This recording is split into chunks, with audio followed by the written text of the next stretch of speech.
عظیم الشان دن یوم یکجہتی کشمیر کے حوالہ سے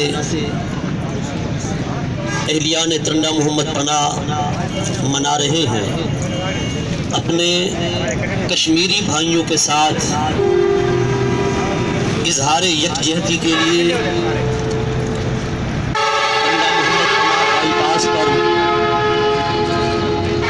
حضور کے غلاموں کا یہ اجتماع اس بات کی دلیل ہے کہ ہم انڈیا کی ظلم و بربریت اور مودی کی طرف سے مظلوم کشمیریوں پر ڈھائے گئے مظالم کی پرزور مذمت بھی کرتے ہیں، اور اس کے ساتھ ساتھ ہم حکومت وقت سے عائز رعایا ہونے کے یہ مطالبہ کرتے ہیں کہ اللہ رب العزت قرآن مجید فرقان حمید میں ارشاد فرماتا ہے کہ بسا اوقات ظالم مذاکرات کی زبان نہیں سمجھتا، منطق کی بات نہیں سمجھتا، اور کسی دلیل کے حوالے سے وہ بات کو خاطر میں نہیں لاتا، وہ کسی حوالے سے بھی اپنے ظلم اور اپنی بربریت سے پیچھے ہٹنے کو تیار نہیں ہوتا، وہ آئے دن اپنے ظلم میں اضافہ کرتا چلا جاتا ہے۔ جیسا کہ آج کشمیر کی دھرتی پر 6 مہینے کے بعد بھی یہ عمل جاری و ساری ہے۔ 6 مہینے سے کرفیو اور بچوں کو سر عام گولیاں مار دینا، جوانوں کو موت کے گھاٹ اتار دینا، ہماری مسلمان ماؤں بہنوں کے ساتھ بدسلوکی اور بد کرداری کا یہ تمام عمل رکنے کی بجائے بڑھتا جا رہا ہے۔ ان کی عزتیں لوٹی جا رہی ہیں، ان کے گھروں کو لوٹا جا رہا ہے، جوانوں کو سر عام گولیاں ماری جا رہی ہیں، اور جیسے لاش پانی میں ترتی ہے، کشمیر کی دھرتی پر لاشیں اسی طرح خون پر تیر رہی ہیں۔ حضرات گرامی، اس صورتحال کے پیش نظر اللہ رسول ہمیں حکم دیتے ہیں کہ جب ظلم کسی تکنیکی انداز سے رکنے نہ پائے، جب ظلم کسی منطق کی زبان نہ سمجھے، تو پھر ظلم کو ظلم کا مزہ چکھانا چاہیے۔ پھر اس کے لیے اسلام نے ہمیں عظیم راستہ بتایا، فَقَاتِلُوا أَوْلِيَاءَ الشَّيْطَانِ، کہ جو شیطان کے یار ہیں ان کے ساتھ جنگ کرو، ان کے ساتھ لڑو، اور ان کو صف ہستی سے مٹانے کے لیے پرزور کوشش کرو، اس لیے کہ ظلم جب منطق کی زبان نہ سمجھے تو پھر ظلم کا دروازہ جنگ کے ذریعے بند کرنا چاہیے۔ نعرہ تکبیر! کشمیر بنے گا، کشمیر بنے گا، ہم لے کر رہیں گے، ہم لے کر رہیں گے، ہے حق ہمارا، ہے حق ہمارا۔ سبحان اللہ۔ یہ اگر کہا جائے کہ جنگ کسی مسئلے کا حل نہیں، جنگ مسئلے کا حل ہے کہ جب اچھے انداز میں ظلم کو نہ روکا جا رہا ہو۔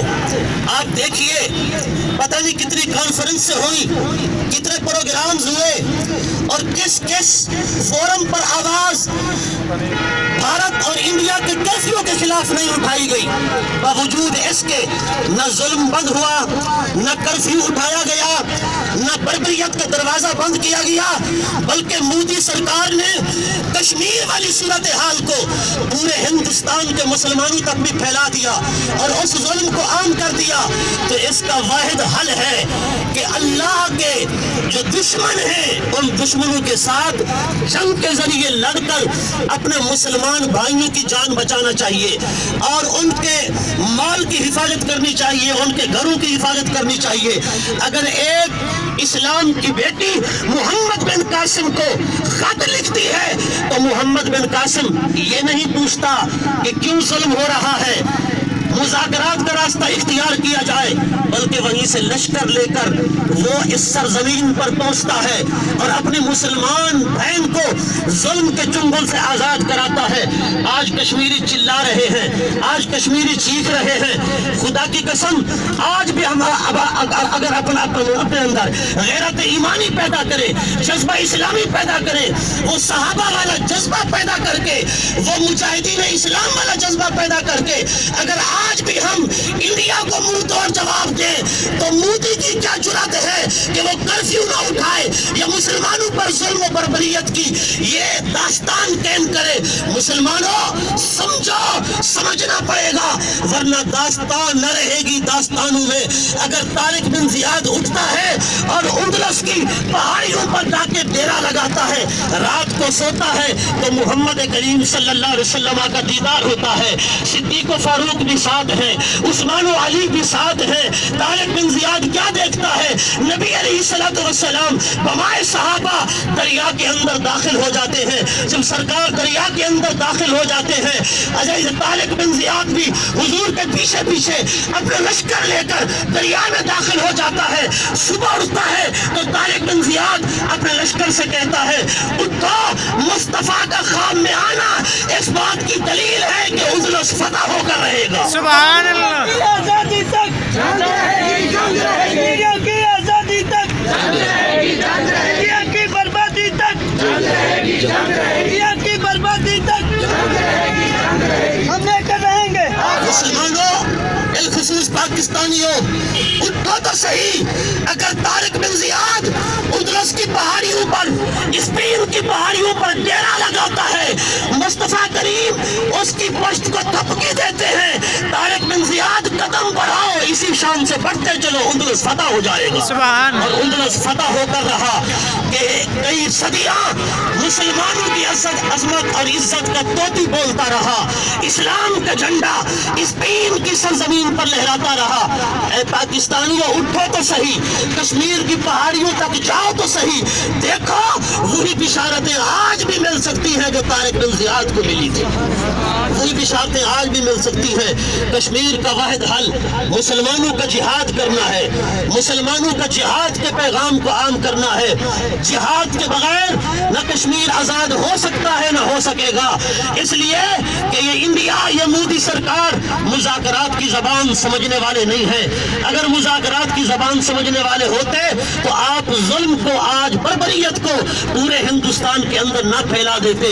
حضرات گرامی ہمیں اٹھنا پڑے گا، ہمیں اجتماعیت، یگانت، اتحاد کا ثبوت دینا پڑے گا، اور کشمیری بھائیوں کے ساتھ جہاں ہم اظہار یکجہتی کر رہے ہیں وہاں کشمیری بھائیوں کے لیے ہمیں کچھ کرنا بھی پڑے گا، ہمیں کشمیری بھائیوں کے لیے کوئی عملی اقدام بھی اٹھانا پڑے گا، ورنہ یہ ہماری طاقت کس قوم کی ہے؟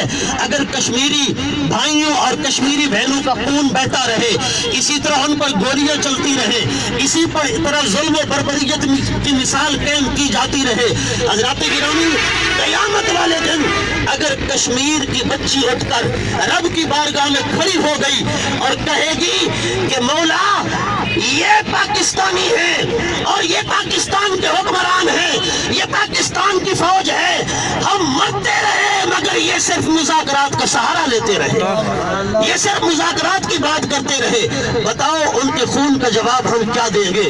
وہ آج ہمارا راستہ دیکھ رہے ہیں، ہماری راہ بھال رہے ہیں، آج ان کی نظریں پاکستان کے جوانوں پر ہیں، آج ان کی نظریں پاکستان کی فوج پر ہیں، آج ان کی نظریں پاکستان کی حکومت پر ہے۔ ہم حکومت وقت سے یہ مطالبہ کرتے ہیں کہ کشمیری بھائیوں کے لیے عملی اقدام اٹھانا پڑے گا، اور عملی قدم اٹھا کر اس بات کا ثبوت دینا پڑے گا کہ واقعی ہم کشمیری بھائیوں کے ساتھ ہیں، واقعی ہم کشمیری بھائیوں کے ساتھ ہیں۔ حضرات گرامی میں خوش آمدید کہتا ہوں پریس کلب ٹنڈا محمد پناہ کے بھائیوں کو، مدارس کے طلباء کو، اور ہمارے جتنے غیور مسلمان اس ریلی کے اندر شریک ہوئے، اللہ رب العزت سب کو اس کا بہترین اجر و صلہ عطا فرمائے۔ پروردگار مظلوم کشمیری بھائیوں کو اور اسی طرح فلسطینیوں کو آزادی عطا فرمائے۔ جہاں جہاں کسی بھی اسلامی ملک کے اندر ظلم اور بربریت ہو رہی ہے، اللہ تبارک و تعالی ظلم و بربریت کا خاتمہ فرمائے اور تمام مظلوم مسلمانوں کی غیبی مدد فرمائے۔ عراق ہے، شام ہے، بوسنیا ہے، چیچنیا ہے، یوگو ہے، سلاویہ، جتنے بھی اسلامی ملک ہیں جہاں ظلم ہوتا ہے، برما ہے، اللہ تعالیٰ سب کو عزت عظمت کی زندگی عطا فرمائے۔ اور جتنے اسلامی ممالک ہیں، اللہ اسلامی ممالک کے حکمرانوں کو غیرت ایمانی جذبہ اسلامی عطا فرمائے۔ آمین بجاہ النبی۔